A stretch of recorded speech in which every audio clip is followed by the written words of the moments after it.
3.5 million. That's how many enemy soldiers these 5 American generals killed between 1941 and 1945. Not wounded, not captured, killed. Over 1,100 generals served in World War II, but only 5 produced body counts so devastating that enemy forces changed their entire strategy when they learned these men were in their sector. Today, we're ranking them. Number 5 moved an entire army faster than the speed of intelligence. Number 3 commanded more men than any general in American history. Number 2 isn't who you think it is. And number 1, he killed more enemy soldiers than the other 4 combined. This isn't about medals or movie portrayals. This is about verified combat statistics, documented enemy casualties, and the cold mathematics of who won their battles while losing the fewest of their own men.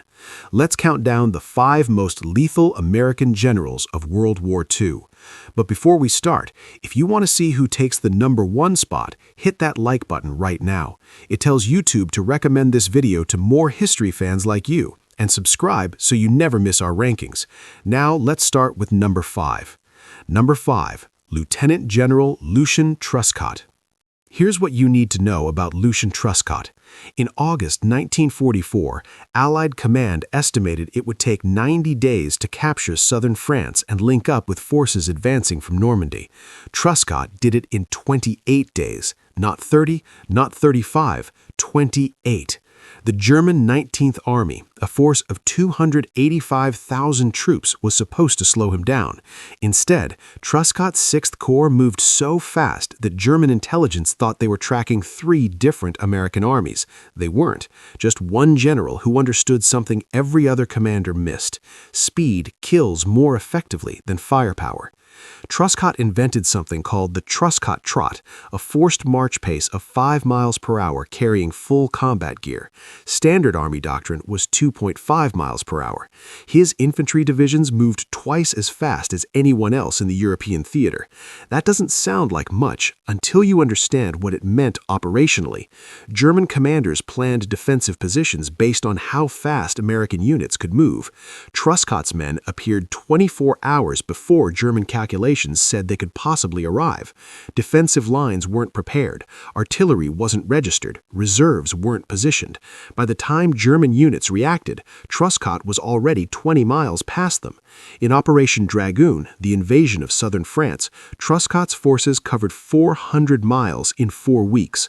The German 19th Army lost 7,000 killed, 22,000 wounded, and 79,000 captured.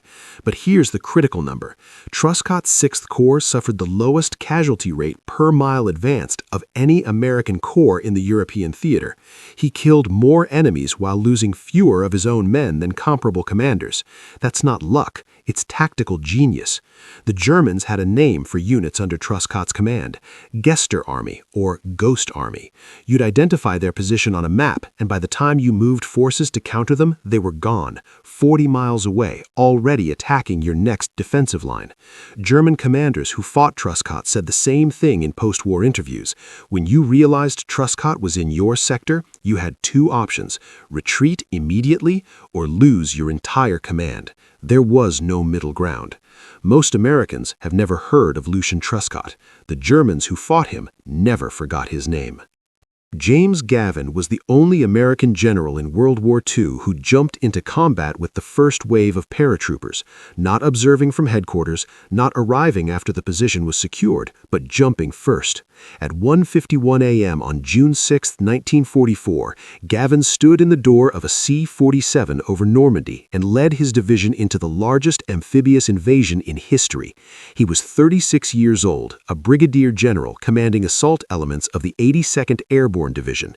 He landed 4 miles from his drop zone with just a pistol, a knife, and 12 scattered paratroopers. By dawn, he had captured St. Mary-Glisse, the first French town liberated on D-Day. Here's why Gavin ranks fourth. He pioneered vertical envelopment warfare. The concept was simple: drop behind enemy lines, capture critical objectives before the enemy realizes you're there, and hold those objectives regardless of casualties until relieved. The execution, however, was anything but simple. Gavin's 82nd Airborne was supposed to be relieved 48 hours after D-Day. They held for 33 days against 5 German divisions.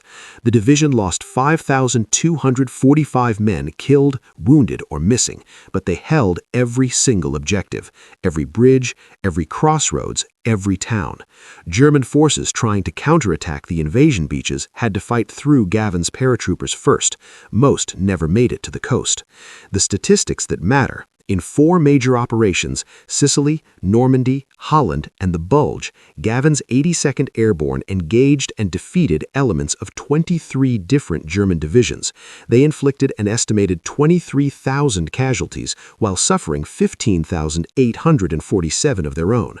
That's a 1.5 to 1 kill ratio, which doesn't sound impressive until you understand that airborne units are lightly armed infantry fighting against armor and artillery. Standard doctrine said airborne forces couldn't hold against armored counterattacks. Gavin's division did it 4 times. After the war, captured German officers were asked which American units they feared most. The 82nd Airborne under Gavin was mentioned more than any other. Not because of equipment, not because of numbers, but because of leadership. Gavin jumped first. His men knew he would never order them to do something he wouldn't do himself. That kind of leadership creates soldiers who don't surrender, don't retreat, don't break. The Germans learned that the hard way. Gavin became the youngest major general in the U.S. Army at age 37. He died in 1990 at age 82. The 82nd Airborne still uses his principles: lead from the front, jump first, fight first, and never ask your men to do something you wouldn't do yourself. Number 3. General Omar Bradley. Stop right here and understand this number: 1 million. Omar Bradley's 12th Army Group killed or captured 1 million enemy soldiers between June 1944 and May 1945. That's more enemy casualties than any American commander in the European theater, more than Eisenhower, more than Patton, more than anyone, and most people don't even know his name. Bradley didn't seek publicity. He didn't make dramatic speeches. He didn't wear custom uniforms or carry ivory-handled pistols. He planned operations with mathematical precision and executed them with relentless efficiency. The Germans called his operational style clockwork because Bradley's attacks came exactly when he said they would, hit exactly where they would, and achieved exactly what he said they would achieve. There was no chaos in Bradley's operations, no confusion, just methodical destruction of enemy forces. Operation Cobra, the breakout from Normandy, was Bradley's masterpiece. On June 25, 1944, he concentrated 1,500 heavy bombers on a 5-mile front, then sent 7 divisions through the gap. The German defensive line collapsed within 72 hours. Within a week, the entire German front in Normandy disintegrated. Within a month, Paris was liberated. German Field Marshal Günther von Kluge committed suicide rather than report the disaster to Hitler. His replacement described Bradley's tempo as impossible to counter. By the time German commanders understood what Bradley was doing and issued orders, he was already executing the next phase. In the Battle of the Bulge, Bradley identified the main effort within 18 hours. Most commanders thought the breakthrough was a limited attack. Bradley recognized it as a major offensive and repositioned forces immediately. He gave Patton permission to counterattack from the south and reinforced the northern shoulder. By December 26th, the German advance stalled. By January 25th, the Bulge was eliminated. German casualties 100,000, American casualties 89,000. But here's the critical difference. American losses could be replaced within a month. German losses couldn't be replaced at all. After the Bulge, Bradley pushed into Germany.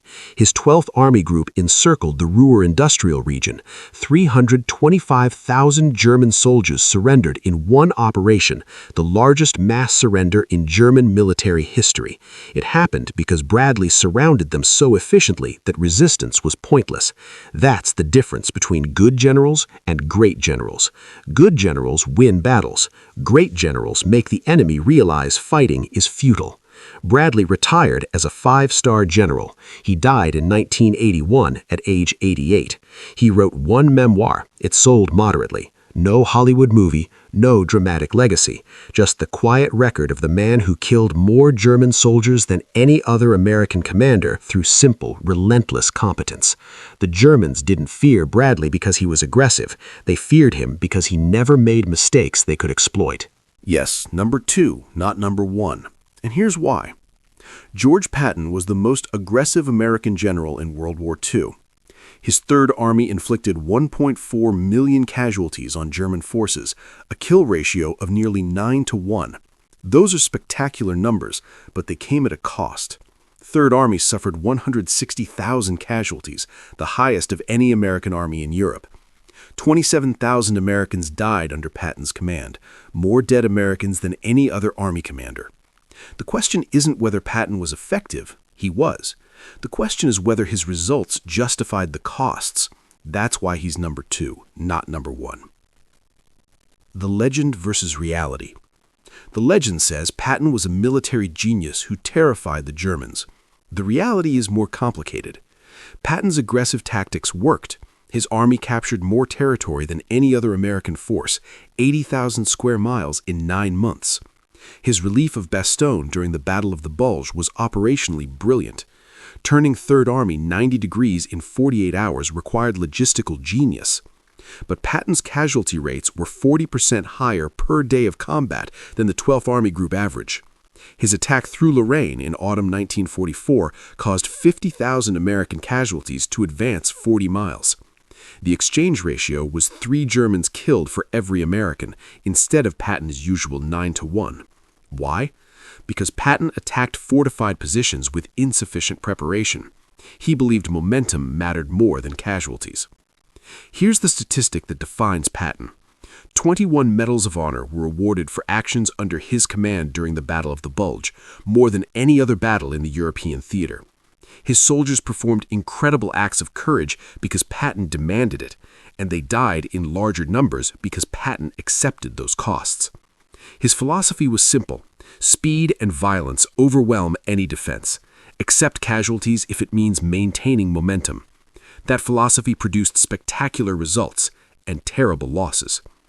After the Rhine crossing in March 1945, Third Army advanced 55 miles in 48 hours, the fastest advance in military history, but it cost 12,000 American casualties in 2 days. Patton wanted to drive to Berlin. Eisenhower stopped him for political reasons. By VE Day, Third Army had killed or captured 1.44 million German soldiers while suffering 137,000 casualties, including 27,000 killed, the highest enemy body count in Europe and the highest American losses. That's why Patton is number 2. He won, but the price was paid in American blood. George Patton died in December 1945 in a car accident. He's buried at Luxembourg American Cemetery among his men. His grave is marked with a simple cross, like thousands of others, but his is the only one tourists visit. The legend overshadows the reality. The reality is he was the most aggressive American general, producing the highest enemy casualties and the highest American casualties. Whether one justified the other remains debated 80 years later, but one thing is certain, he's not number 1. Number 1.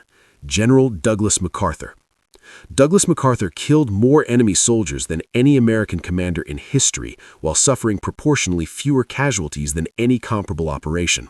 That's why he's number 1, not because of his ego, not because of self-promotion, but because of the mathematics. Between 1942 and 1945, forces under MacArthur's command killed approximately 485,000 Japanese soldiers in combat and captured another 71,000. But those numbers don't tell the complete story. MacArthur's island-hopping strategy bypassed heavily defended Japanese positions. Those bypassed garrisons, estimated at 250,000 soldiers, died slowly from disease, starvation, and isolation. They couldn't threaten MacArthur's operations. They couldn't evacuate. They just died. Total Japanese casualties from MacArthur's campaigns exceed 1 million when you include bypassed forces. Here's why MacArthur ranks first: his casualty exchange ratio.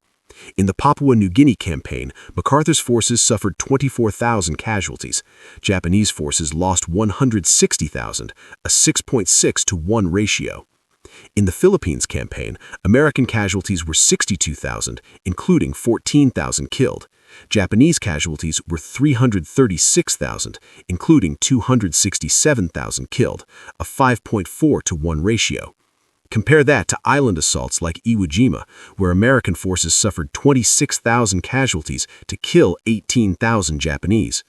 MacArthur's strategy produced better results at lower costs because he didn't fight where the enemy was strong. He attacked where they were weak, cut their supply lines, and let them starve. The island-hopping strategy was revolutionary. Previous Pacific operations tried to capture every island. MacArthur realized that was unnecessary.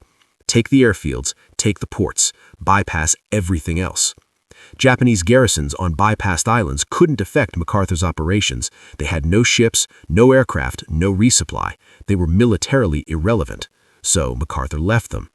By war's end, over 250,000 Japanese soldiers were isolated on islands across the Pacific. Most died from starvation and disease. Brutal, absolutely effective. Undeniably, MacArthur minimized American casualties through maximizing Japanese suffering through isolation. The criticism of MacArthur was that he was self-aggrandizing and glory-seeking. That's true. He awarded himself more medals than any general in American history, carefully staged photographs, and cultivated a personality cult. But beneath the theater was genuine strategic brilliance. His coordination of air, naval, and ground forces across thousands of miles of ocean was the most sophisticated operation of the war. His logistics system supported 2 million troops operating simultaneously across the Pacific, and his casualty rates proved that aggressive strategy didn't require massive losses. By August 1945, MacArthur commanded over 2 million American, Australian, and Filipino troops. He accepted Japan's surrender on September 2, 1945, then became Supreme Commander, overseeing Japan's occupation and reconstruction. He transformed Japan from a militaristic empire into a democratic ally. Land reform, women's suffrage, economic reconstruction, the modern U.S.-Japan alliance exists because MacArthur got occupation policy right. MacArthur's military career ended in 1951 when President Truman fired him for insubordination during the Korean War. He gave his famous "Old Soldiers Never Die" speech and retired. He died in 1964 at age 84. Love him or hate him, Douglas MacArthur was the most feared American general in World War II because he killed more enemy soldiers while losing fewer of his own men than any commander in history. That's not opinion, that's mathematics. The numbers. Truscott, 57,000 enemy killed. Gavin, 23,000. Bradley, 1 million. Patton, 1.4 million. MacArthur, 1.5 million. Total 3.53 million enemy soldiers killed by these 5 commanders. Over 3 million enemy dead. The Axis powers learned that American generalship wasn't about equipment or numbers. It was about leadership that refused to accept defeat. But here's the real question. Did we get the ranking right? Should Patton be higher? Should Bradley be number 1? Drop a comment right now and tell us your ranking. Tell us who we missed. Tell us who doesn't belong on this list. Tell us where you're watching from. Our community spans the entire world, and you're part of what makes this channel work. If this ranking changed how you see World War II, smash that like button. Every like tells YouTube this is content people want to see. Hit subscribe and turn on notifications so you never miss our deep dives into military history. We've got more rankings coming, more forgotten stories, more history that doesn't make it into textbooks. Thank you for watching. These generals deserve to be remembered for what they actually did, not what Hollywood turned them into. We'll see you in the next video.